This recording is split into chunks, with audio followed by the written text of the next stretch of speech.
single weekday, Monday through Friday at 1 p.m. Eastern. Happy to have the folks early in chat as well. I mean, that's probably the most poppin' I've seen our chat before we press the live button.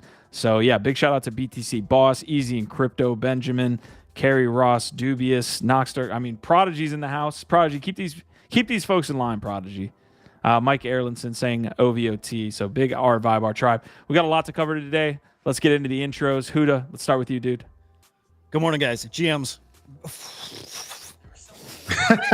I got just noises today. I have no words for what's happening, and shit. I think what's happening is everything we've been predicting for at least a few weeks now, that the bull market is here, that the bull market is just starting. But more important than those is that I think this bull market's going to be bigger than anything we've seen before. So here we are, guys. Let's get it started. Huda's the this time is different guy. I just got to accept it. Huda, did you see Dune by chance, or did you not yet? I didn't. Okay. I didn't. And I'm trying to avoid spoilers so bad. It's going to be, yeah. You saw a GIF? Nice. I saw it too, dude. Oh, yeah. I got in yesterday and went to see it at night, and I was like, "There's no way I'm gonna let you fuckers front run at me." Oh wow! Yeah, John and I spent the first 10 minutes of GM Web 3 talking about Dune 2. Yeah, amazing. Yeah, fantastic. All right, Biggie Poppins with the Noggles, fresh off his trip and ETH Denver. How are you doing, sir? You obviously survived the trip and gained some Noggles. Dude, I'm fantastic. Yeah, man, that was like my favorite part of my degen escapades over at ETH Denver this time around was like just hanging out with the Noggles, with the Nouns crew. Really awesome event. Super cool, creative, kind people, man. Like interesting conversation, and also got to bump into some of our Web3 crew over there, dude. I got to bump into Snaps. I bumped into Jeff Jag, although he didn't recognize me. Maybe it was the Noggles, I don't know. But it was such a good time, man. Honestly, like these things are just like oxygen for me, you know. Like you go to these events and you come out feeling like, oh, dude, this is gonna be an epic year, you know. Nothing like IRL to really make you extra bullish on this space, to be honest. Web3 was at the last conference. We weren't able to get to this one, but Gifted organized a fantastic event. But that was during the bear market, you know, and the energy was still high. So I can only imagine. Yeah. The energy is always very, very high at the Marijuana Mansion. But that's why you need Noggles like that. They may not make it easy to see, but they also make it impossible for people to tell what you've been smoking. So yeah, those look That's good. Fair. Those look good on you. It's a good look. Gifted, you're off GM Web 3. You've had what I can only assume is a pretty good weekend here on your portfolio front. You have some meme coins. You have some Bitcoin ordinals, and that's basically where the energy is right now. That's where all the liquidity is kind of flowing into that black hole that is Bitcoin. Look, I've made a lot of bad calls, but I've also made some really good calls. If you've been paying attention over the last couple months, just a few of the things that I've been talking about have been Bitcoin puppets, Floriforms, Pepe, Turbo, Base, Mochi, Toshi. The list could go on and on. Oh, your calls were Toshi and Mochi. Okay. All right. No, like we together. I mean, you were probably the first one, maybe, but I would, it's not like I was ever saying no. I jumped right into that shit very early with you. So what's the point? There's been a lot of good calls. I'm not claiming every single one of them is mine, but I've played a lot of them and some of them are doing well. The thing that hurts, like I said, is like I had to force sell a lot of assets over the last 6 months, and I don't want to spend too much time thinking about that and where I'd be right now, but I'm definitely looking better than I did a few weeks ago, and it feels good to be able to breathe a little bit right now. So yeah,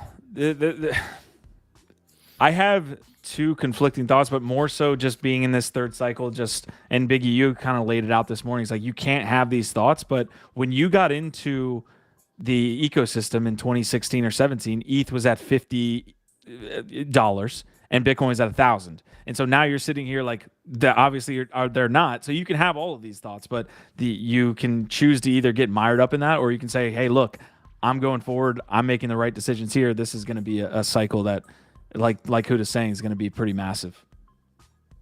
And yeah, I don't know. Like, you can torture yourself looking back every now and then. I'm guilty of doing so. I'm sure all of us have like these painful nightmares, recurring nightmares, right?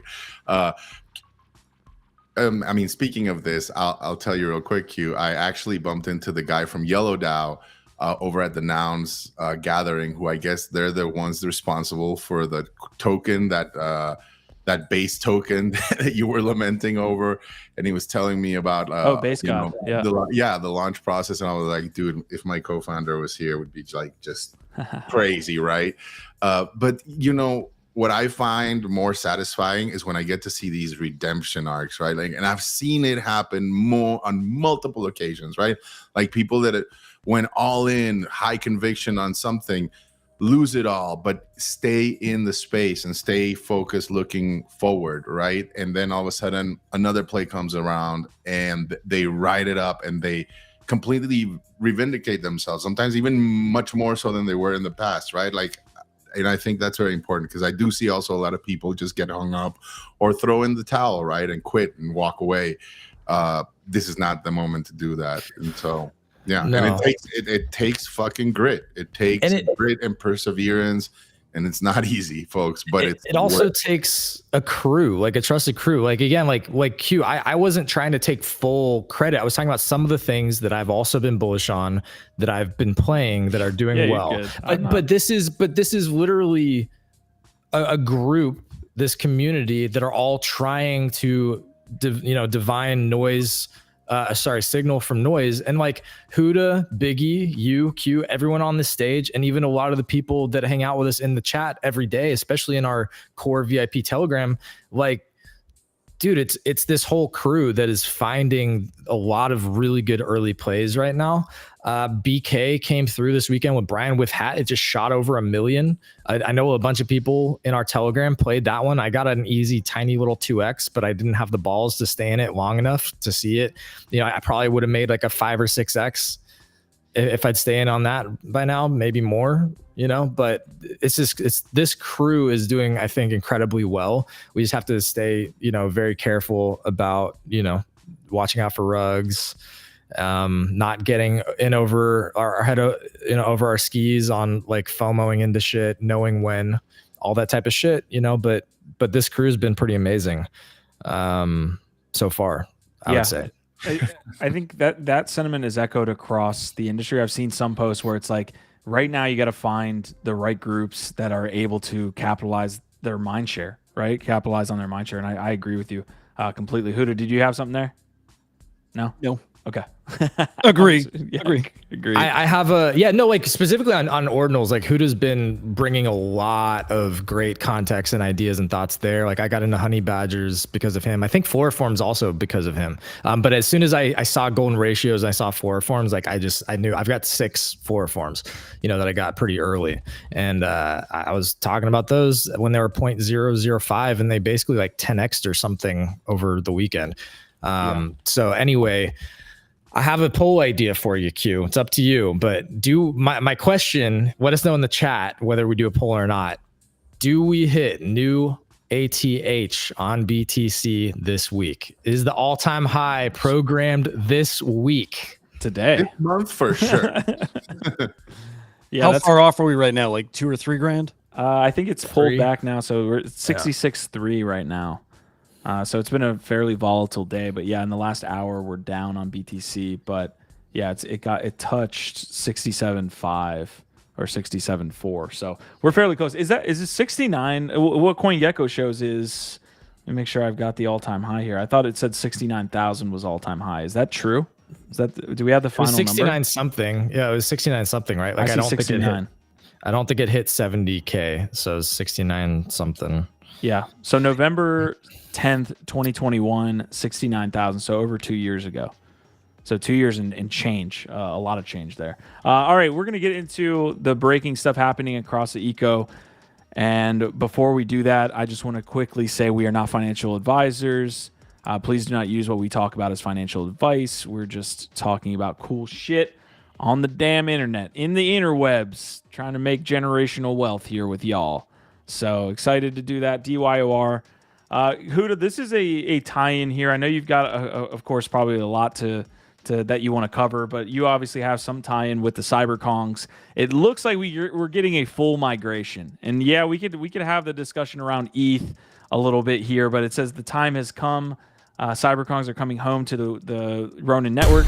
We know that the Genkai are already on Ronin, I believe, but this is the CyberKongs OGs. It looks like they're moving their entire ecosystem over there to Ronin. So any thoughts or kind of insight? I know you can, again, if you want to add your disclaimer in there, but yeah, what are your thoughts? Yeah, I mean, I think the only insights I have is stuff that's public. It's just I pay attention so closely to them. So their Genesis Kongs and the Baby Kongs are not coming over, but their VX Kongs, which is what you're looking at there, they are. The reason that those look so much like the Genesis Kongs is the Genesis all got a matching 1-1 VX.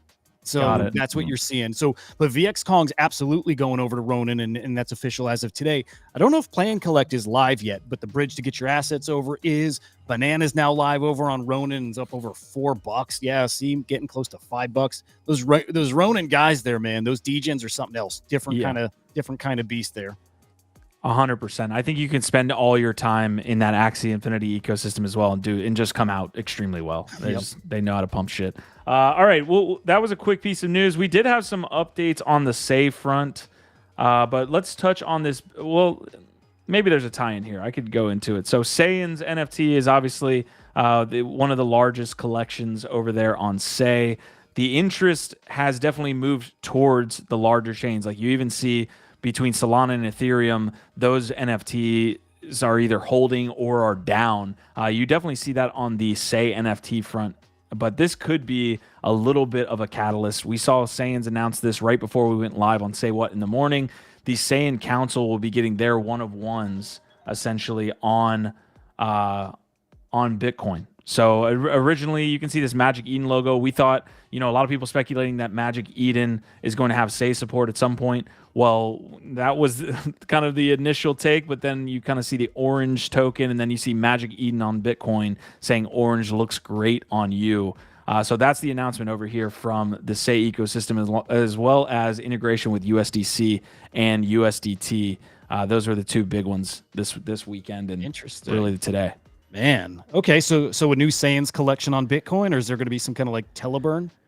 There won't be a teleburn. This will likely be minted, and the Saiyans Council is a group of 100 folks who have already been nominated and chosen to be a part of this collection, and will have their stuff minted, I guess, on BTC. So that's kind of the context there. Full disclosure, Nifty Q is a Saiyans Council member. Hell yeah. Yes. Shout out to the Saiyans, and shout out to one of our community members who nominated me, actually, Bill/Pink Beluga. I appreciate you very much. We'll see where that goes. Again, I don't think Huda much interest is going to come from this from a volume standpoint. Like, I don't know. I don't think any Saiyans council members are trying to sell their NFT. There might be one or two, but it's not going to be something where it's like, holy shit, look at all this massive volume. But it's more kind of getting exposure for SEI over there. Yeah, cool provenance thing, right? Just there you are. You're on Bitcoin now. That's cool. Yep, there you go. And I guess the last piece I'll add in here is from the SEI Network team themselves. We're kind of, again, awaiting version 2. DevNet is live, but let me see if I can get this. Yep. This is the first time I've seen Canonical attached to USDC and USDT. I'm assuming this is just like legit USDC, USDT that is now live on SEI, but the first time I've ever seen Canonical stablecoins. So that's the other big update there. Still, we had like a meme coin pop off on the ecosystem, but other than that, that's kind of the big take. All right, let's transition here. Huda, you do have a post from Udi here, who is I believe he's the founder of Quantum Cats, correct? Exactly right. Yep. So let's dive into this post. Obviously, Ordinals popping the hell off. Tough to kind of wrap your mind about, where these could possibly go. Again, we've been talking about Ordinals for a year plus, but this is definitely the moment for BTC Ordinals, and we're watching it in real time. So, yeah, your thoughts on Udi's post as well as kind of what's going on across BTC. Yeah, so, okay, I started changing some of my thoughts and predictions about just how high Ordinals can go. So I pictured in the peak of the bull market of, this year, or whether that's next year, but peak NFT bull market, I could see something like Node Monkeys getting up to a Bitcoin floor price. I could see maybe a couple other collections doing the same. And I'm talking like a 10K collection. And that's really changed. Just wrapping my head around the type of money that is in that ecosystem. Like Bitcoin whales are different. And Udi's point really lays this out. It lays out a couple points. There's two great points here. One is the how cheap the Bitcoin ETF share prices are. That's not what I want to focus on, but that is a little factor here. I just want to focus on all those Bitcoin whales who have thousands of Bitcoin they bought at like $3 or $5. Them spending 10 Bitcoin on your JPEG is not what you think it is. Like to us, that's a fuck ton of money. That is life-changing money. To them, that's a couple $100. They're going to spend it. Okay, so I've adjusted all my price predictions. I think a lot of collections are going to see multiple Bitcoin floor prices. I think things like Floriforms could hit a quarter Bitcoin, and I think it could easily do that. I could see it even going to a half. I'm just saying, like, I think what we're about to see is unlike anything we've seen yet. And this is why I said I think this run is different, because the Bitcoin's money's coming in. These guys who wouldn't touch Ethereum, these hardcore Bitcoin maxis, right? They'll touch stuff on Bitcoin. And I think the money we're going to see is going to be unlike anything else. I have a couple of thoughts there. Having been at ETH Denver and we were conversing about that, Huda, and I'm a fan. Like hope I can talk about this intelligently with you guys without having people call me a futter or a hypocrite or God knows what. This is just having ideas here, folks. But speaking with a couple of VCs over there regarding this, their point of view was, it was like, yeah, some of them might. Some of them do have that degen tendency, and it's like, I have nothing else to do with my Bitcoin. Let me buy some node monkeys or this or that, right? But you do have a very large cohort of BTC maxis, and you know this, Huda, because we've been dealing with this for ages now, where they don't care for ordinals. They don't care for anything other than BTC, boring ass BTC, no L2s, no nothing. So I'm curious to see what portion of that acts the way Udi is expecting, and how much of those do not, right? Like, I think he's half right there. Like, to expect all of them to join in and drink this Kool-Aid is, I think, also not going to happen. I think it's fair to say. I'm more curious as, like, for example, this node monkey sweep, right? The guy that swept all those alien node monkeys. Can we find out, like, is there a way to trace it back to see if this is a Bitcoin OG, or if this is, somebody that came, say, from Ethereum or Solana or somewhere else, right? Like, I'd be very keen to find out or see if it was possible to track how many of these are actual, like, Bitcoin OG. Some of them right, like somebody new. Right? That would be awesome. I know we know his name. He popped in their Discord once, and he's never been seen again, which is awesome. I hope we could figure that out. I just know from experience, talking with people that do work in some of those Bitcoin projects, they're like, again, these guys are not touching Ethereum stuff. It's a different crew. But your point earlier about how many of those guys are actually going to come in, because they're Bitcoin maxis. Udi used to be a Bitcoin maxi, and it's part of why he has such belief that so many of them are going to end up having their minds changed, because he did not buy into the Ordinals thing at first either. And when he did, he's like, oh my God, okay, of course I get it. Like when NFTs clicked for us, and he just feels like it's one of those things, in a long enough time frame, enough of them are going to change their minds about it. And especially if that whole OpCat thing, I don't want to get deep into that, but if that does really buff that Bitcoin blockchain and it enables programmability, it gives it actual utility, you're going to win over more and more of those guys. Even the ones that are resisting it right now, I think they won't when they realize the benefits there. It could be a lot of them.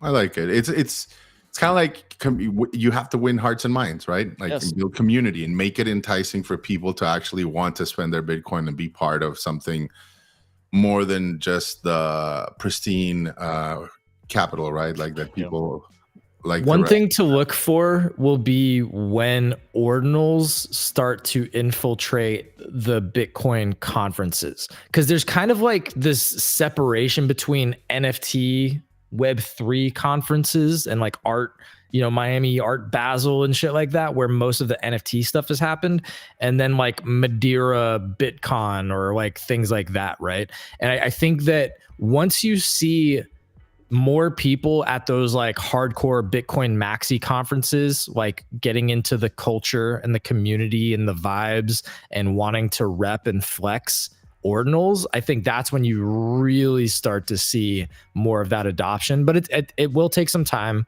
Not everybody's going to want to be part of it. But I agree with Huda that like there will be some people that get it, that want the culture, that want the flex, that have a ton of Bitcoin, that will fuck with it. I actually just pulled up. I see it. I just pulled up a announcement from Coinbase there that is saying that they're having degraded performance. So now we've gotten the second update from Coinbase in the matter of, I think, the same amount of weeks for degraded performance. So yeah, we are in full bull market mode. Hopefully, first or second inning here. We have a long time to kind of bask in this greatness. I will say, you know, the conversation that we're going to have consistently on this show now, where we're placing our bets, what we're doing. Clearly, this is an important time for folks in the industry. I guess the conversation that I'm looking at having right now is how long this lasts, what's going on with ETH and the Solana NFTs, and then I'll add some context that I talked with on GM Web3 about was this idea that the market is consistently showing us that they don't really care about a product.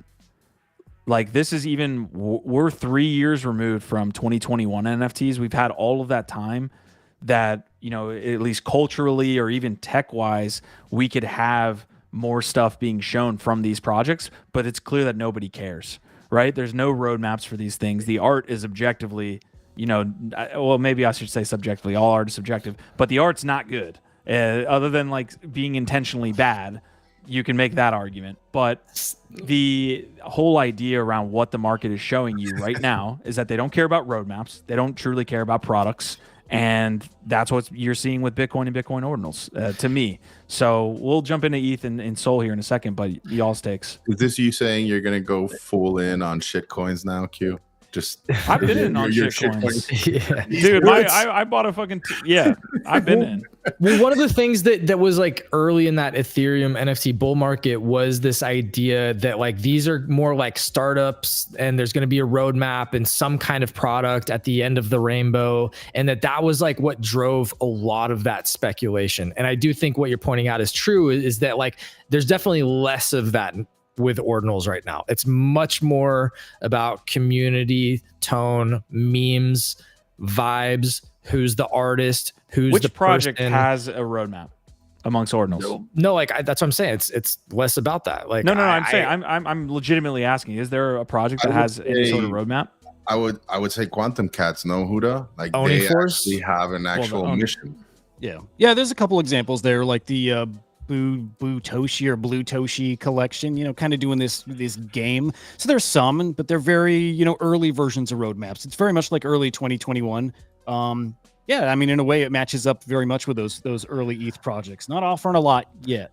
I think, though, what I would add to your sort of points there, or the theory about like saying, you know, the sort of saying nobody cares about a product is a little bit hyperbolic, but I take the point. I would just shift that a little bit to just being that the thing that matters the most is attention, liquidity, volume. Like, yes, some people care about product and they're still going to be speculating on things that they think are going to do well in the long term, but products take usually a long time to develop, roll out, prove out, build a market, build a sustainable business. This is years, right? Pudgy's Most people don't want that. Pudgy's done a little bit of that, and yet is being Pudgy's is an example. Yeah. Well, Pudgy's is an example, though, of something that literally got up to the height of heights, and you can't go up all the time. There's got to be correction in that, but they got there doing a product. So that's what I'm trying to say, that some people do care about product, but right now, the majority of people, we're in an attention economy.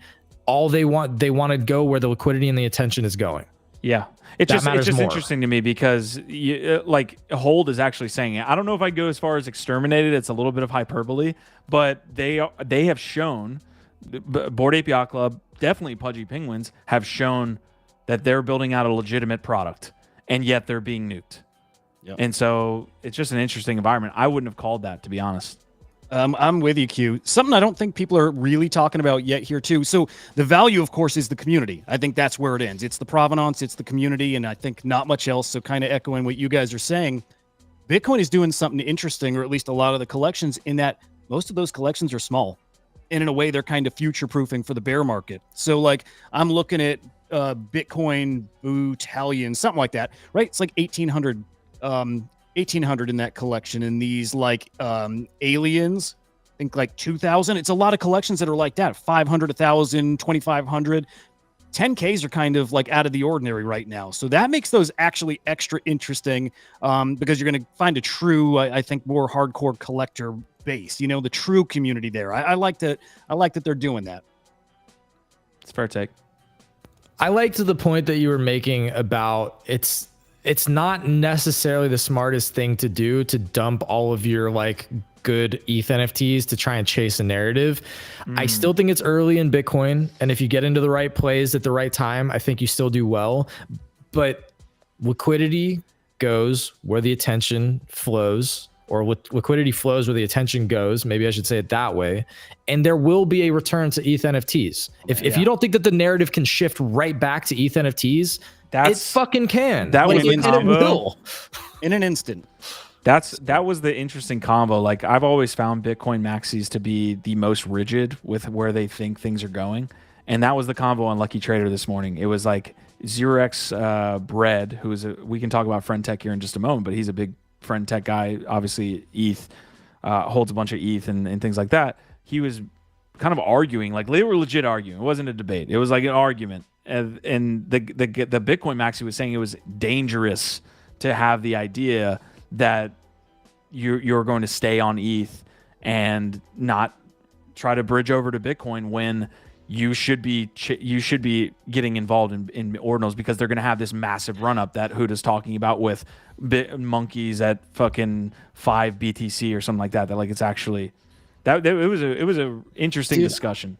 I really dislike and stay away from anybody who's so convicted that they are always right about things like this, and who gets militant about like a short-term mentality like that is crazy, because these are all short-term mentalities. Anything is true for a small window of time. Do you know what I mean? But to be telling people with like definitive clarity that it's dangerous if you don't fucking drop all of your ETH NFTs now and move, it's like, bro, what? Who the fuck are you? Like, that's like literally trying to give financial advice to people and get people fucking wrecked. Like, what are you doing? Yeah, so I want to stop the show because we have an important announcement. Mrs. Poppins and Mini Poppins also. This is a great nickname, so stay on that. Mini Poppins in the house. So big shout out to Mrs. Poppins and Mini Poppins. This is the first time they tune into the show. I'm very curious what Maxima is thinking about this. It's a family show, guys. Yeah, it is. We're just cursed, gnomes, but yes, family. Family friendly. The conversation was definitely recorded, Carrie. It was on Lucky Trader this morning. They were having a discussion. It's easy to be a Bitcoin maxi right now. I mean, you're the guys sitting up there saying like, "Hey, this is legit." It's kind of the same thing I think a lot of apes got caught up into when everything was past 100 ETH. It was like, this is where it's going. And it's going to be like this for a long time. So anyways, guys, let's wrap up the Bitcoin Ordinals piece. Obviously, like, again, a lot of these conversations, I'm interested in how you're playing things because it is that time in the market that we should be discussing this stuff. So I still really like puppets. I think that they are that kind of second or third collection here amongst the Ordinals, and I've always really liked the art. So I know there was a situation with I want Nygaard to as change well. his PFP on Twitter to Puppet. When? Yeah, that's a good idea. When, bro? Like, you're taking too long, man. Wait, are you talking to me? Yeah, you're the puppet master here. I am. I think for most of this year, going to try and rep myself, and that's, you know what, I love the pups. And if I was going to be a PFP right now, it probably would be my pup, or my Oni Force Ronin, one of those two. But I've been repping PFPs for the last several years. I want to rep myself for a little bit, but it feels good to hear Nifty Q likes the pups. And yeah, Cake Nygaard has been creating his own derivative mopey puppets. He actually caked one of mine, which I fucking love.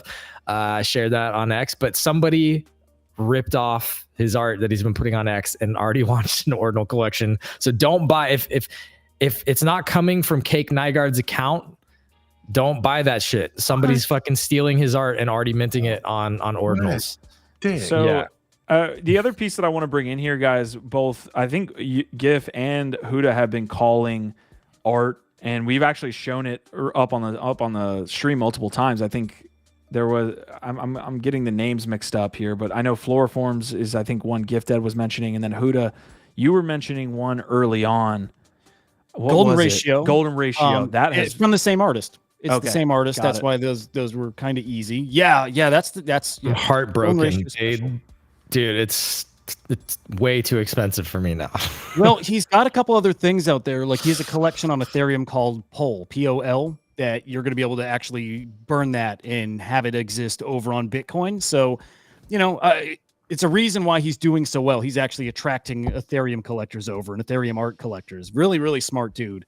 But even Flares from Far, the artist of the Quantum Cats, his piece is doing really well now too. There's a lot of opportunities in art, and I can't say anymore that the art cycle hasn't started because the art pieces certainly have pumped, but none of them have gotten even close to the floor of a 10K PFP on Bitcoin, and at some point that will happen. All right, I want to mention as well that OpenSea is seeing some pretty low volume here.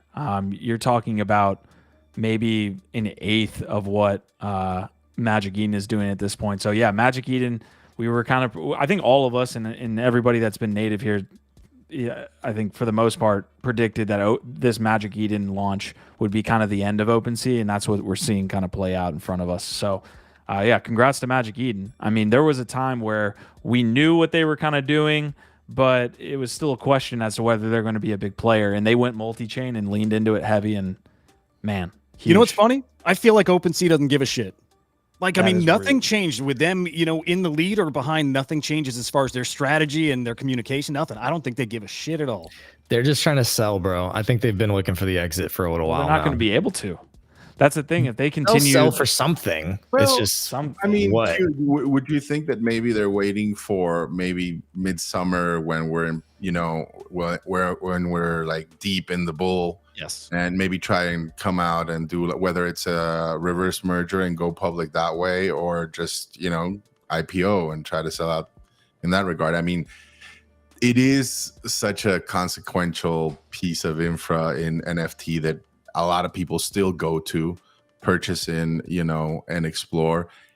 I can't see them not. I mean, I don't know like what multiples they're gonna get compared to what they were in the previous cycle, but I have a feeling that that's what they're playing for, and still, like I'm no fan either here, by the way. I feel that makes a ton of sense for them. If they're looking for the exit right now, is not the time. They're not worth enough, but their fortunes can change here too. But you see no desire for that from them to compete, to innovate, to do any of it. So All right, Marty's asking if we can mention the monkey sweeps here. So there was some really, really large sales: 10 BTC, 9 BTC, 6. Yeah, we did it. There was one for 17. Yeah. There was a 17 BTC Guys, monkey sale. I'm gonna say it publicly. I'll say it out loud here, and I think maybe others are starting to say it. Not many though. I think Node monkeys are going to flip CryptoPunks. I think that's going to happen. You did see the alien CryptoPunk that sold for like 16 mil, right? Yeah, Like that's right after, 17. almost like big dig games right now going on, right? That's why, to me, the Bitcoin maxi whales whatever can outspend the ETH guys, and I think at some point it turns into a little competition that way. I see it. I'll say purple. For all of us, right? Go ahead, Gif. Well, I'll say this, and my prediction about the Pudgy Penguins flippering so far was accurate. I said it's going to happen because it becomes a self-fulfilling prophecy that it flips Bored Apes, but I think it will probably be short-lived.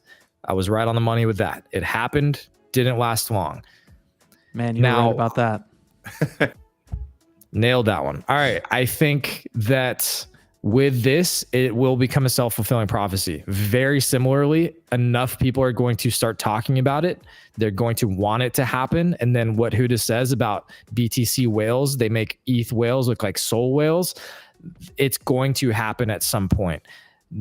I'm less certain on how short-lived it is with this one because of how deep some of those whale wallets are. That's the difference here. It's not ETH whales versus ETH whales. Like Bored Ape Yacht Club and Pudgies. This is Bitcoin whales versus ETH whales. That's a different calculus. So there's a chance that when it happens, this is a longer lived flippening. We need to come up with a better term. It's like the monkeying or the noting or something. The nodening. Kool-Aid Purple is bringing in some great comments. How was everyone's weekend? I hope your hat is still on. Dog with hat, obviously doing extremely well still. Brian with hat. Kool-Aid Purple also saying coffee tastes better today. That's a really good representation of how everybody feels. Amazing. Hell yes. Before, goddamn. Coffee tastes good every morning. Yeah, but at the point, you get the point he's trying to make. When you were in, yeah, I get it. When the bags are down, it's a little bit more bitter. It's a little bit more bitter when it's a red day. All right, here's where we're sitting currently: 66.5 on BTC, 3,500 for ETH. So ETH really hasn't had a pullback, but BTC had a couple G's taken off there. Yeah, market's looking still really good. The question being, where are we spending our time in cash and where we think this goes? Again, none of this is financial advice. Mike Erlin saying, what NFTs are you looking for long-term on Ethereum? And this gets down to the other part of the combo about BTC Ordinals, right? Right now, energy, Ordinals, meme coins. Where it's not, definitely not on Ethereum. You go over to Blur and it is kind of a bloodbath. I don't know if this changes over the last couple hours, but since I've looked at it last, yeah, we're 23% down on little Pudgies. Azuki's down almost 20%. Bored Apes are sub 20 now. They're at 19.2. Let's see, Captain's 5. So, I mean, it's very clear to see here. I know it's maybe potentially tough on your guys' phone, but everything's red for the most part. There's others that are outperforming. For whatever reason, Milady's is up even on the day. But there it is, guys. What's going on with ETH? Where are we kind of looking? I think right now, short term, we shouldn't be looking here that much at all. I think meme coins still have a really good run to be had. I guess it depends on your timeline. If you're looking really long term, this is a great time. But yeah, I'll open it up.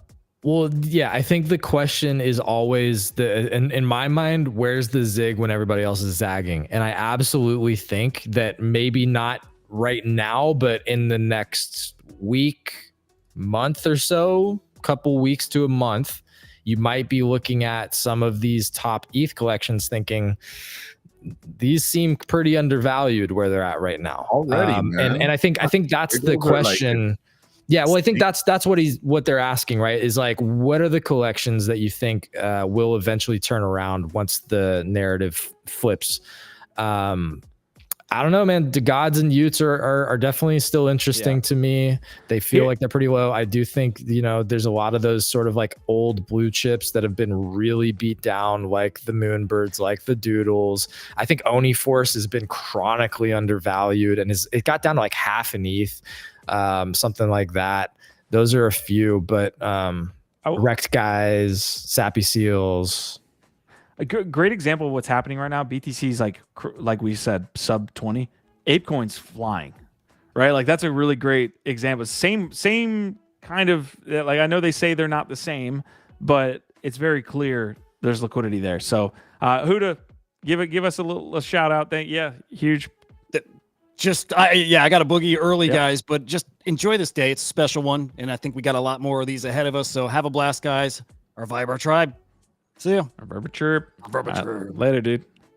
Yeah, so I mean that's the ApeCoin is running pretty heavily right now as I speak, but yet the NFTs on Ethereum not doing that well. So Biggie, give me your take here, man. Yeah, I mean. No crystal ball, but I feel it's par of the course. Again, Give was saying it right now. Where the narrative goes, the liquidity follows. And at the moment, it's not on ETH. And I to be honest, like I kind of like that situation going on right now. You really get to see who has conviction and who was here just to flip, and getting nervous and maybe flooring their stuff to go elsewhere. I have conviction in my bags, especially like the main like blue like squiggles and the winds of Yawanawa and stuff like that. Like, I mean, I think they're already at great prices, and yeah, you could potentially see them go lower. I don't see ETH, NFTs going away or dying anytime soon. No, two things I was going to follow up on that I think are both going to eventually have their day again. I don't know when, but the whole Yuga Bored Ape proof ecosystem, I think there's a ton of assets in it now that are probably pretty affordable. Everything from mythics to heavy metals to I think eventually, again, this is a tough play because you don't know what happens with the other side exactly. It's hard to know exactly when that picks up, but I do think the whole Yuga Bored Ape ecosystem is probably going to have some really good deals at some point in the next month or two. That's one place. The other one is what Biggie's starting to talk about, which is the generative art space in general and art blocks. I think there's a lot of really OG art blocks, generative art collections that are very undervalued right now. And probably a lot of people will be looking to sell, get liquidity, move to ordinals, whatever. I think there's going to be some really fucking good deals on some legit OG art blocks collections. All right, I appreciate those takes from both of my co-hosts up here.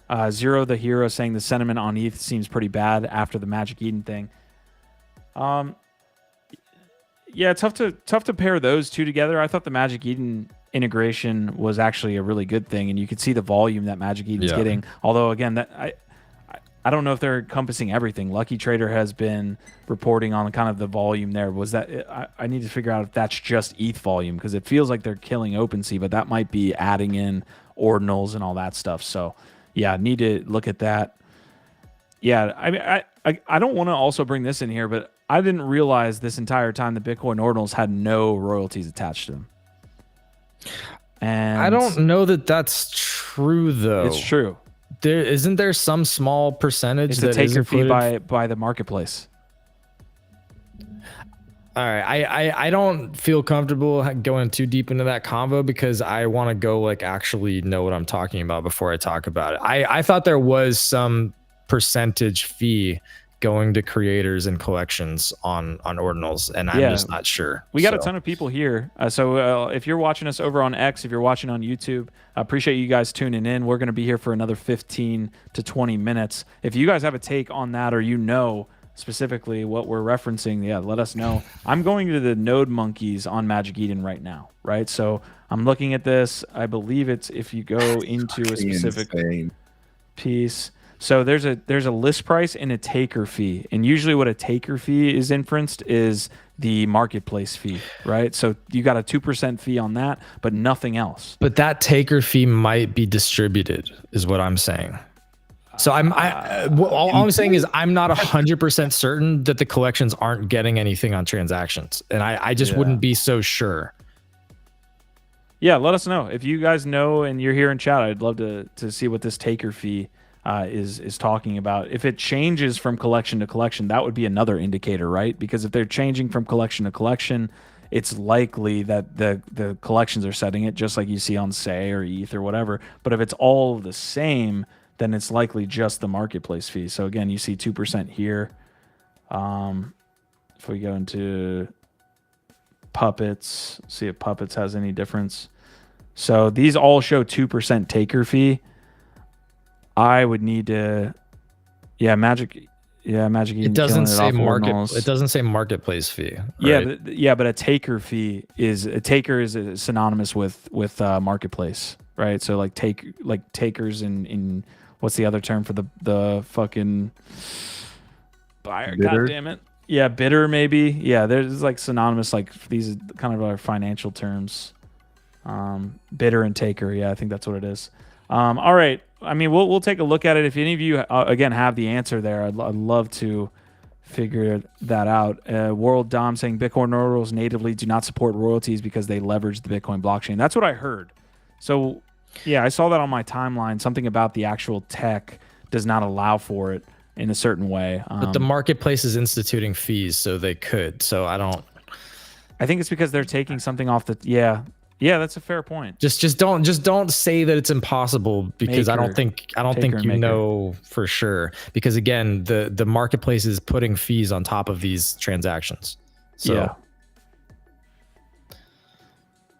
Yeah, so from where I'm standing right now, and the research I did prior to the episode, there's no In other royalties words- for these collections. So in other words, these are collector pieces, right? This is like, you know, I mean, and I know that in ETH you also have, you know, some royalties attached to these things, but yeah, I mean, if you're expecting, I don't know, like usually, like when I think of royalties, and it takes a while, because of course, like artists also are entitled to their royalties, and I think they should have them, right? But you know, when it comes to like projects, right? Like again, ever since they got rugged, like there's been a, you know, a lack of you know, possible business, you know, liquidity accruing mechanisms applied to these projects, right? And I think like you're not going to see that in Bitcoin, right? Just because of how slow that chain can be, right? Like and the inability. I think you're going to have to wait for L2s to really come into play to be able to see stuff like that, you know, in NFTs on Bitcoin. That's just my take. You know, I think like if you're gonna start actually doing something like, say, like Project Penguins or like D Gods, where, you know, sometimes maybe you need to stake something to earn the token, or to start getting like a streak going, all of that, you're gonna need like an L2. Like if not, it's just gonna be too costly and too slow to implement on Bitcoin itself, unless of course Huda would correct me there, if we get OpCat, and which is, I think, far away for the time being. Okay. Mike Erlinson coming through saying taker and maker fees. Christian Jensen saying exactly. Ordinals are essentially just units of BTC, not separate tokens with smart contracts like NFTs on Ethereum. All right. So way more eloquently put. Thanks.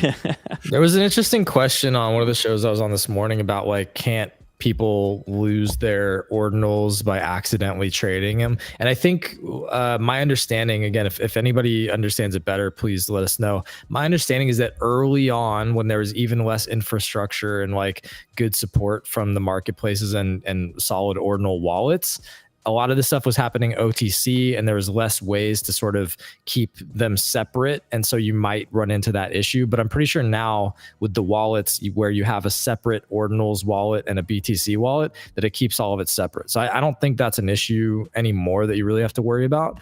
But I thought that was an interesting question about, you know, kind of how it started and maybe where we're at now. All right, I'm going to move us into a couple other alt chain discussions. Friendtech is back, folks. Back from the grave, saying photo from the Friendtech board meeting where investors agreed to give up their right to dump on you to let us create the first truly user-controlled currency in one of the crazy experiments that crypto has ever seen.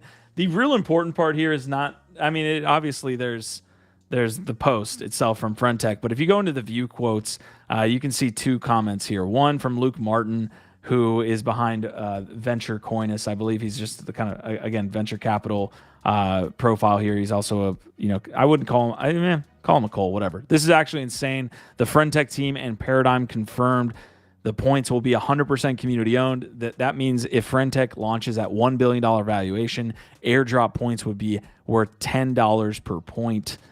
That would be a lot. That would be a significant amount. This is also what you need to focus in on here. Delighted to support Friendtech's truly fair launch. Crypto needs fewer reruns and more experiments. This is from Charlie Noyes, and if you click in, he is a part of the Paradigm team.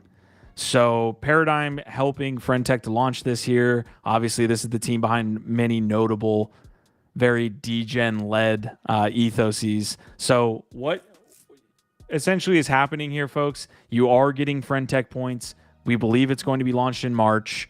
That could be a couple different things that I'll mention here. One, great for the people that are wrecked on Friendtech. If you get even $5 a point, you're doing fantastically. So if you get 10, it's going to be another liquidity injection into this bull run. And guess where this is all taking place, by the way? This is all on Base chain. Base, yeah. So this is all on Base. So there's a couple of extra points in there to add, but yes, Friendtech is back. Points, parallel. Oh, no, I said parallel. Paradigm. I mean, that's all this. This has to feel good for you, Q, because you were one of the foremost friend techers in our crew, and it did seem like it was maybe in that rug territory for a little while. It didn't really seem like there was much coming of all those big promises and awesome anime music videos. So I just hope that it does actually net something, you know. It feels like it's going to net a lot. And what's happening here, I think, is just kind of following the paradigm narrative again. The fact that the team's posting about it, talking about 100% community led. This idea that fair launches are the way to go. I don't know how the team necessarily profits from that. Points. So in DeFi, you saw, I don't know if you remember Biggie, but for Andre Cronje, he launched, Cronje. Okay.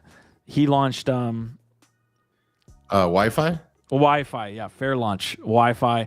He basically wrote an op-ed. He was great at those, by the way, so take this with a grain of salt. He wrote it like an article every fucking week. But one of them was that he couldn't afford to pay his team because they went the fair launch method. So that was what got the whole narrative started, was that the team didn't have this like absorbent amount. Investors didn't have it. They did a fair launch.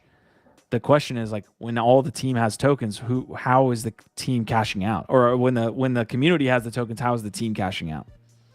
I don't know.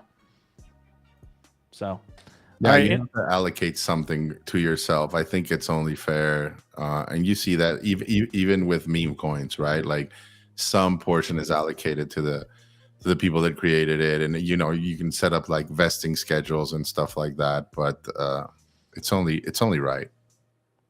All right, Quantum Cats is running as we speak here, up to a 0.4 floor here. Woo! My man Huda, did he get? I don't know if he got two. I think he sold one potentially. I don't know, but he was doing these like weird videos, and if you faded that, sorry to say, he got two of them. I think he flipped one around like 0.25, something like that, and now he's up to almost half an ETH on the. He's gonna make almost he might make over a Bitcoin on the Quantum Cats if he ever sells. Yeah.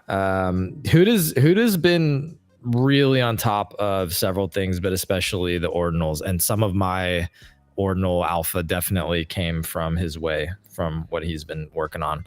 So right. You know, we love SEI. There was an announcement 5 minutes ago from WeBump. SEI Network EVM is coming. Lighthouse now supports SEI EVM infrastructure and MetaMask. That you see the animation there, the kind of the trailer there. Look, I'm gonna say this at least one more time. I've already been saying it several times. We're all about zigging while other people are zagging. I think that there's some pretty undervalued top projects on SEI right now. So if you are bullish on SEI EVM and what SEI is going to do in this next run, it might be a good time to keep your eye on those top projects and the things that you like over there, trying to get some blood. So, as Biggie would say. 100%. I guess like for the last discussion we want to have here, Blast did launch over the weekend, or like kind of on Friday, to kind of muted sentiment. I think a lot of people got rugged. I don't want to say a lot of people got rugged. There were definitely a lot of projects that essentially weren't legit. It was kind of capitalizing on this big launch, so they made a big deal of it. I don't think there were a lot of huge wins. I'll just go out and say that. I think Blast is still going to do extremely well. Biggie, go ahead. Yeah, I was going to say most of those rugs, I imagine, were meme coins, right? And shit coins that were launching left or right. I didn't have time to play too much with Blast over the weekend, but good time to be out in Denver. Yeah, no, but I still got in. Like, I got my Blast rocks, and then I definitely got Blastopians. I got my 2 Blastopians staked already, and I'm waiting on New Blast City right now, which is 1 hour and 43 minutes away from launching. I think, like, if you follow like, I don't know, the builders or the more legit people, like, I think it's pretty easy to stay safe. Like, it's just when you start venturing out into the shit coins and all these other things that, well, it comes with the territory, right? But that was like at least the sentiment that I got over at ETH Denver, not a lot of people seem to be pleased with the launch and the vibes. Like I definitely heard people talking more about ordinals, parallelized BVMs, gaming, GambleFi. Those were like the four main subjects that I heard brought up. And when Blast came up, was kind of like, let's see, you know. Yeah, one that I might like look in on, right? Because you're looking for like early, maybe infra plays. Like if there's some type of DEX that's really standing out, that's one I would definitely look into. But yeah, a lot of meme coins. So we see Yes here. So Yes, Mia, and I would hone in just based on market cap. I would hone in on Blast Pepe. Now, again, this is just I have not gotten fully in the weeds on Blast. Like I was able to sign up for Cambria, which is basically the Pixels version for Blast. So you basically create a character. It's playing off that GameFi narrative, but it's basically Pixels on Blast. I've hopped around in there, haven't loaded up to Duel or anything like that. Basically, it's like a coin flip Duel, and winner gets ETH, and it's that kind of game. But yeah, I'm seeing Yes, I'm seeing Mia. It looks like Pump is in here as well. Have not looked at Pump, but Blast Pepe at $6 million market cap looks relatively good. The one other one that I think might be interesting is Blast Inu or Binu, because it's I've been in that one holding, and it looks like it's starting to move. Holy shit! It looks it's Jesus Christ. Yeah, well, look, it looked that like looks it was a lot like Blast. This is what happened with Blast over the weekend, folks. Well, it looks like it kind of bottomed out, and it's starting to pick up, which is why this might be a play right now. Not financial advice. Shark can't go lower. This is the highest. This is the highest risk shit that you can go after. You know what I mean? But like I'm looking at this right now, like it might make a move. World Dom is saying don't talk about Blast runners. What happened with Blast runners? No, let's not talk about it. Why? I did not get too deep into it, but they relaunched, didn't they, or something? They corrected. I don't know. I did not. So they botched the launch. Basically, is what you're saying. Not sure. Again, I can't speak to it because all I saw was some issue with it. I was tracking the project, same with DGenX, but in the end, it's not like I faded them for other reasons. I just want to keep it simple, at least for the time being, when it comes to Blast. Just straightforward. Either I'm getting an NFT or some type of DeFi protocol points system, either or. But yeah, I'm still kind of with a little bit of trepidation when it comes to the meme coins. Yeah, World Dom saying it's a terrible contract, so it looks like there's something at the tech level that was throwing him off. Real quick, Wolf is asking, do you have any SEI memes? Millie popped up overnight. The SEI ecosystem is very on top of things, I would say. And so there was a comment on, kind of, I think it was from Sapex Finance that was saying like, look, this is very low liquidity. They're pumping the token on very, very low liquidity. That can happen in a small ecosystem. Something like that can really get news because everybody's focusing in on price and maybe not looking that there might just be 50,000 in the liquidity pool. So there is Millie token that did pump yesterday and over the weekend. We are having them on Say What tomorrow, hopefully, or the next day. Nice. Shout out to Halibut for getting that one done. Nice. I'm going to switch gears just a little bit. Gif, you were talking about BK, and yeah, huge shout out to BK if you're still watching. He's been a significant resource on the base front. Well, before we shift from Say, real quick, before we shift from Say, I didn't know, like, did you follow up on the Slurpverse thing with this guy disappearing? Did you talk about that at all this morning? We did. We brought it up briefly. That was wild. That guy. Yeah. You know what? I have to say, it's actually, I see this as a proud moment for the SEI network and the SEI community, because on ETH, a bunch of those types of people and projects would come and launch crap and then disappear, make a bunch of promises, take down hundreds of thousands or millions of dollars with no intention of ever actually doing anything. And it's not even good art or anything. Like, you're not providing anything new or novel or unique anyway. Like, and people basically like they felt it. I think the community just knew this was not good. They saw different signs that they didn't trust, and nobody supported the launch, and the guy fucking disappeared. He said, fuck y'all, I'm out. And there's like a bit of a process, right? Like that's happening now over on Say that I very much appreciate. We have what would we call them? Gatekeepers or bouncers or what have you. It's a very smart eco for Halibut, Jay, a couple of other people there that Dr. Mills. Shout out Dr. Mills. I like his takes too. But like they're always just like doing the community a service, right? And saying like, this is what I found out, or I did a little bit of digging, and what is up to you? And they get a conversation going so that by the time the mint comes up, people either are, I'm going to mint this or not, right? Which I do appreciate, especially when it's well-founded, because of course you do have other like typical low-level shit flingers that just come in and they're like, oh, this is screw this, all that, whatever. Yep. But yeah, it's a really interesting ecosystem that I would like to see employed more in other chains, right? Where like you I don't know what would you say that it's vetting. It's a small community of experienced people, because the thing that's interesting about Say popping up right now is that most of the people there, it's not their first rodeo. It's just not a bunch of fucking retail newbies. It's people from like Ethereum and Solana who specifically are coming in early and basically building out this thing in the ways that they want. And so it's just not a bunch of fucking bright-eyed, bushy-tailed normies and newbies over there to get fucking rugged all the time. I get PTSD from what y'all talked about with Tezos, and I don't make the inference that I'm calling Say Tezos. But to me, and we had the discussion on Say What, I was like, look, like there's an element to this that is just like, don't police this too much. Like there is an element to it where you need degeneracy. That's where some of this liquidity wants to be.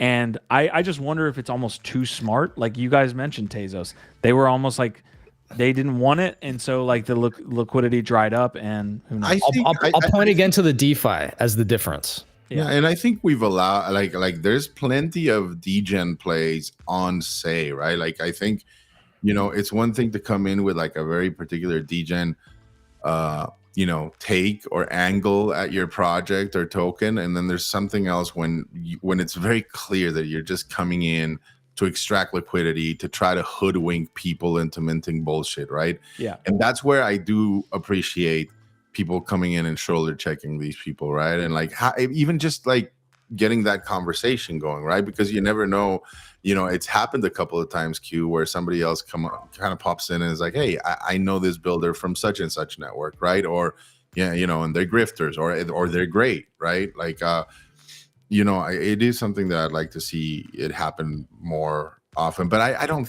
know, like the parallels with Tezos I think are a little bit extreme. I think it's very clear, though, that everybody that's there is either collecting, building, or positioning themselves in anticipation for V2, right?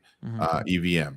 Once that happens, I think that's where the rubber meets the road, right? As they say, that's where we're really gonna get to see the projects that like have been doing really interesting stuff get a whole bunch of traction and attract a lot of liquidity. And so, if you're smart, if you follow the right people, you should do well. I think, again, anything can happen, but I think Tezos lacked a lot of the culture that I see on Say, right? Like I think Tezos, and believe me, I played with DeFi on Tezos, Q. I was early on a whole bunch of plays for DeFi, and it just never took off. You didn't have this Apex Finance people there like early educating and building, and launching stuff. I think we have a really nice mix. I think so too.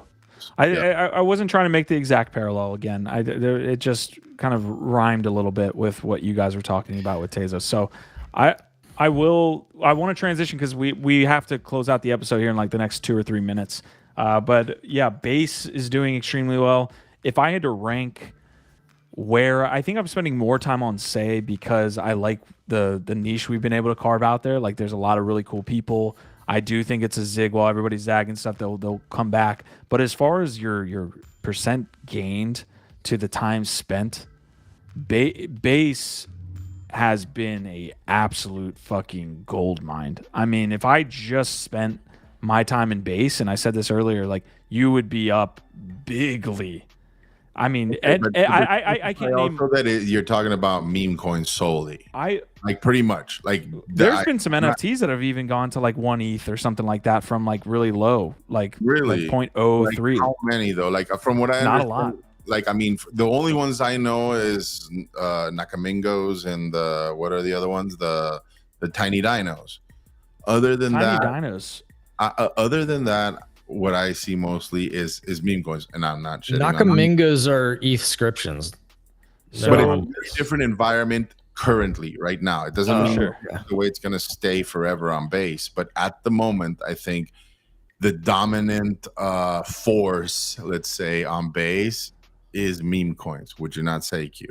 I would probably say yes. I think there's a lot of other stuff that's happening. A parallel on beta launch, by the way, is on base. So now their cards are fully tradable on base, and they made the bridge for those cards. But anyways, Mochimons is probably the most traded, as you can see here. Base Gods. I get to look at that one more time. Almost at an ETH floor.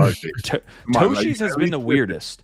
Toshi's has this will go down for me as an example of like, if just because you were first does not mean you won. Now the token's doing okay, and if you were early, it was another one that just absolutely mooned.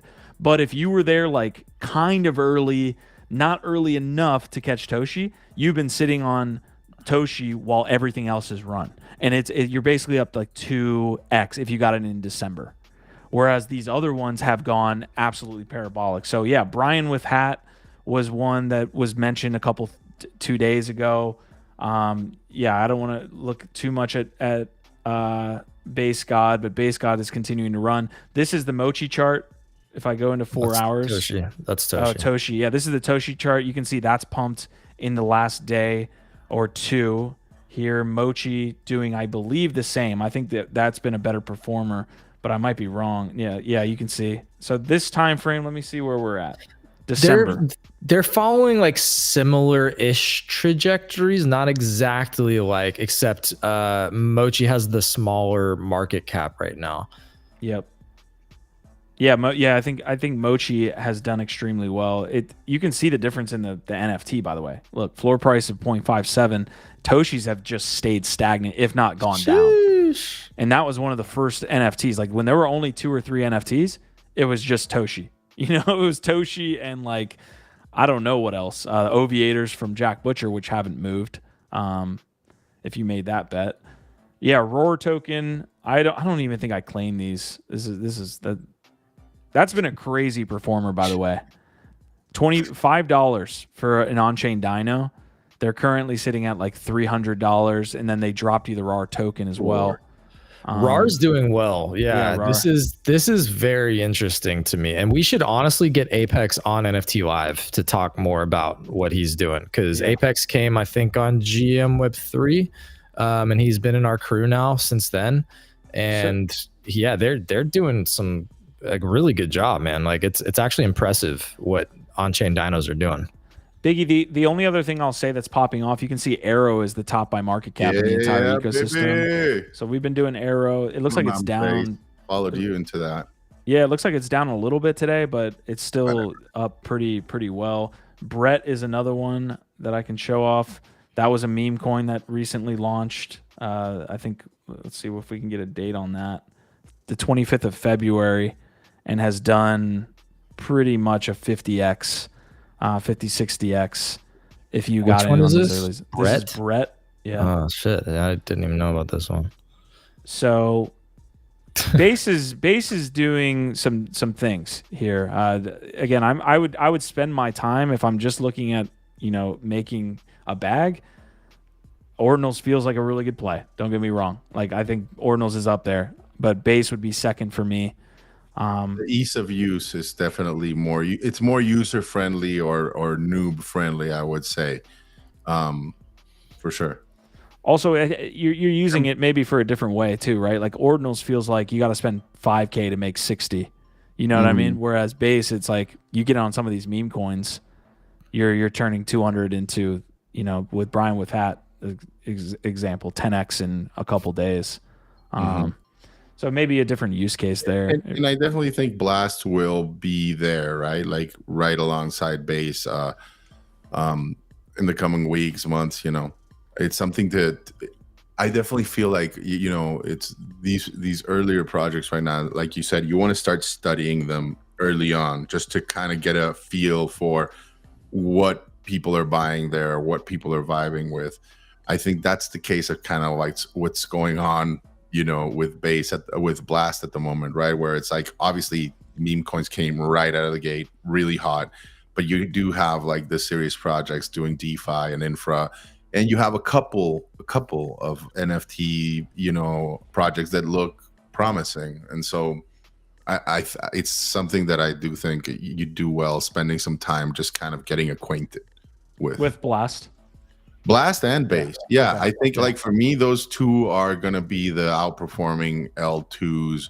Maybe there's a CK. There's a couple of ZK projects that were mentioned over on ETH Denver. I'm not mentioning them here because I need to do due diligence first before I start fucking blathering dumb shit over here on the channel.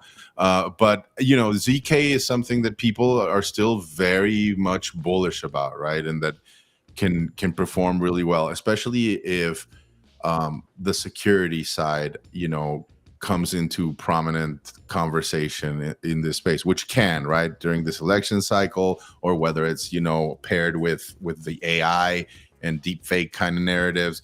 There was some interesting conversations that I had there regarding it, but the thing is, like, it's a tough eco to navigate because there's so many ZK rollups. It's not like Optimistic where it was like OP Arbitrum and that's it. This thing is like there's like 10 different ZK rollups that I'm tracking right now, but it is something that people are very interested in, and so I think we might end up like having like 1/3 dark horse competitor to Blast and Base. But I think overall it's very clear that in the L2 EVM narrative, Blast and Base are going to be right there at the forefront. Yeah, matter of say Sui and Monad probably. Yeah, but those are like their own beasts. Like I think like they have an extra thing, right? Like Sui, is the move language. It's a Zuckerberg coin, like ex Zuckerberg coin devs or whatever. Not shitting on that whatsoever, but just like I'm just talking pure like EVM narrative, right? Like Monad, parallelized, Solana, adjacent, thing. But yeah, those can definitely be contenders, and I'm tracking them very closely, especially Monad. Monad was in everybody's, field of vision over at ETH Denver. Everybody's really excited about Monad, and for that reason, also Say, right? Yeah. Inverse actually from the Naked Yeti Club or the Naked Dobbs is interested in Monad. Yeah. From the perspective of getting there, planting your flag and waiting till liquidity gets there. So that's one definitely. 100%. If you guys want to check out, I know Monadians are the NFT play that most people are talking about over there. And there's also, I think there might be a possibility to spin up nodes and obviously do some testnet stuff if you were looking to farm the token. But yeah, I think Monad's going to do great. Like we cannot fade Monad. It's going to happen, right? But we're going to have so much stuff to cover. I mean, we just talked EVM, parallelized. We haven't even touched. I agree with you on Blast, though. I think that similar to how Say sort of like there was a very early group that got in and then it like had this sort of momentous pickup and then you were like, holy shit, this came out of nowhere. I think Blast is like very early, but once it starts picking up, I think it's going to go really crazy. We haven't even really seen the whole like native yield thing pick up. They haven't launched their token yet. There's just going to be a lot of stuff happening. So I just agree with Biggie. Also, yes, Christian Jensen, we are going to stay live until all-time highs on Bitcoin. That's happening. No stopping this show today. And then Carrie Ross saying, hey, just in case you don't know me, I'm 74 years old and these guys, Gift, Q, and Biggie, are my friends. So I ask a lot of questions and appreciate you all for sharing what you know. Appreciate you, Carrie. We are your friends. I can't do that. Yes, mine yes, doesn't do we it. are. Carrie, you're awesome. All right, we will be back tomorrow on NFT Live, same time, same place. We do Say What at 11 a.m. Eastern. We roll into GM Web3, then come into NFT Live on YouTube. If you've already been here, you know the deal. But if this is like your first time, that is kind of the process for us. So we'll be doing that all tomorrow. Leave a like before you leave. If you're over there on X, we see you as well. Yeah, this show's growing, man. It feels really good to see all of the viewership increase and all of that stuff on YouTube, but also on X. So you guys are amazing. We'll see you next time. Biggie and Gif will take it out right now. OVOT, what a great way to start the week, man. Just like so close to all-time highs, Ordinals pumping. You know, there's so much to be excited about. And I'm happy to be sharing it all with my crew. I love you guys. Like, it just makes it so much more enjoyable. I think back in the day when I was just a lurker, dude, why did I do that, man? Like, why didn't I like just become more involved in communities earlier on? It's so much better. So kudos to you guys. Thank you for joining us. And I'm just curious how many more times I'm going to see Dune this week, Q. Probably at least another, like one more time. Yeah. Twice. I will. Promise. Yeah, Exactly. I mean, I'm not the biggest like watch the movie a second time in movie theaters, but I could go again. Come on, you've done well in meme coins. You can Pretty spend good. fucking $20 to go see it again in the giant screen before It's you're pretty seeing your iMac or whatever. That's fair. You almost need to go and see it in theaters. You're right. All right, Gifted, send us out, man. I want to actually read the books. That's what I want to do. But yeah, Dune 2 is great. I hope y'all check it out. I did drop a link for a little video. I don't know if we can go out with that, Q, but Droppers is dropping on Base this Wednesday, bringing art to Base. I think that I'm going to be an early art project on Base. I don't know that many art focused NFT projects over there yet. So just know these are happening Wednesday. I would really love for all y'all to get whitelist. So tap in that link in the chat, go drop me your Ethereum address, say that NFT Live sent you. I want to get you on the whitelist. And yes, our vibe, our tribe, big week. Appreciate you all so much. And that's it. See you tomorrow.